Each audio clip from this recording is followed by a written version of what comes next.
story's emotional theme is liberation. In front of the judge, my landlord, Mr. Wallace, puffed out his chest and said, "You kids think you can just live for free, don't you?" The scuff on his left shoe was distracting. I just smiled.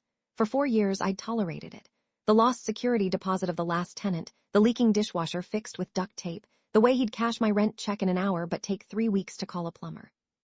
I stayed because the location was perfect and I was too busy with work to fight. He counted on that. The breaking point was the burst pipe that flooded my kitchen. He blamed me, sending an eviction notice and a bill for $12,500 in damages. "It's your fault," he'd said on the phone. "You should have been more careful." Something in me went silent. Everything clicked. I didn't get angry. I got organized.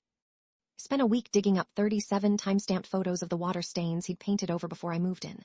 I found the email from 2 years ago where I'd reported a gurgling sound in the walls. My new pro bono lawyer loved the recorded call where Wallace admitted the building's plumbing was a pre-war nightmare.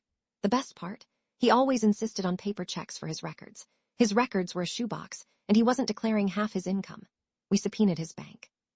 Back in the courtroom, my lawyer presented the photos. He played the recording. Then he turned to me. "Is that your landlord's voice?" I looked straight at Mr. Wallace, whose face had gone pale. "That's the man who told me to be careful." When the judge mentioned the phrase tax fraud, Wallace actually gripped the podium to stay upright. His suit was dismissed. The judge awarded me my full deposit plus damages.